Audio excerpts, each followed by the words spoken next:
That's what I do. That's what I'm for. You let me do that if it comes to it, okay?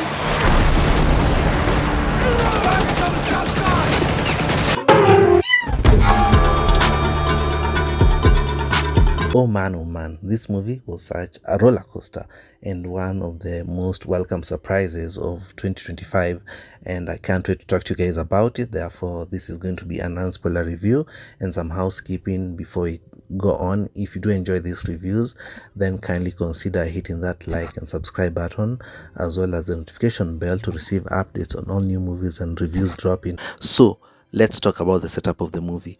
We have this character called Nate. Nate is a recently released ex-convict who happens to also be on the run from a gang that he's just left, and therefore you usually know what happens when you leave a gang or a cult.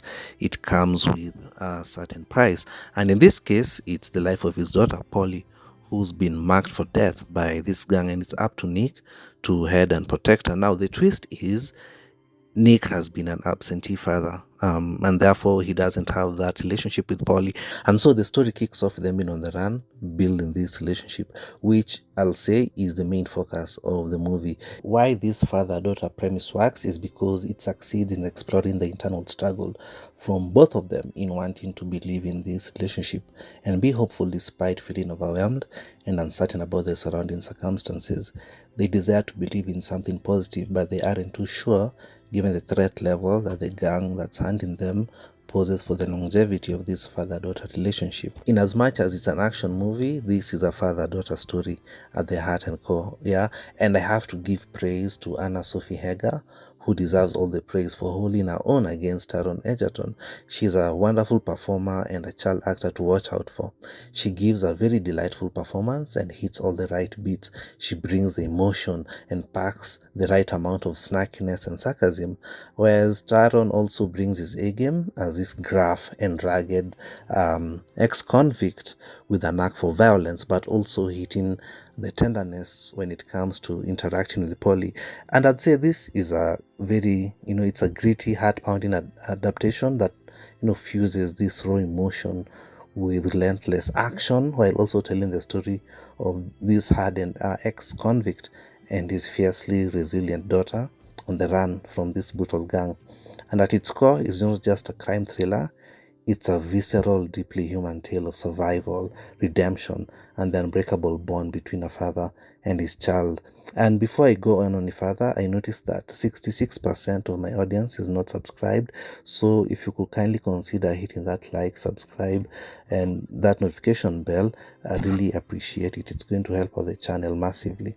So what I didn't like about the movie, or rather the limitations that I found with this movie, in as much as it's an action movie, the action is very limited, and this is as a constraint of the budget, which you can at times tell given the location and some of the set pieces that happen. They are small in scale.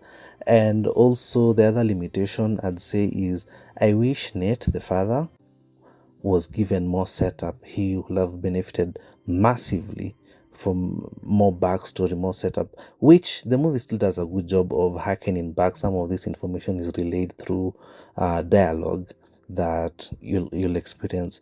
And I'd say this movie was very edge of your seat. It's a high stakes action drama thriller, and it really puts you at the edge of your seat in the sense that you have this duo building this relationship, and you're working with them. They've brought us into this relationship, and at the same time there's the looming danger that is after their lives at every turn. They're not safe whatsoever, and therefore you're really rooting for them. And at the same time you're also scared of what might happen, because the gang, they're not scared of hurting anyone. For them, a target is a target. Doesn't matter if it's a kid or a defenseless woman. They've killed before and they're willing to kill Polly. In fact, there are many instances where Polly is almost at the edge of death. And therefore, I'd say in conclusion, if you do enjoy action thrillers and stories that focus on characterization of a spectacle, then this is going to be the one for you. This is a hauntingly beautiful meditation on a father-daughter story. This movie grips the heart with a quiet intensity, at the same time packing really raw and visceral performances. It's hard-hitting action and delicate storytelling leave an ache that lingers long after the credits roll. And speaking of credits, man, what an ending. You may need a tissue too when the credits roll. And therefore, I'm going to give this movie a rating of 8 out of 10. I really had a good time watching it. I enjoyed it, and I highly recommend it. That you check it out as soon as possible. So thank you for joining me for this review. If you do enjoy this review, then consider hitting that like, subscribe, and notification bell for more updates and reviews. See you on the next one.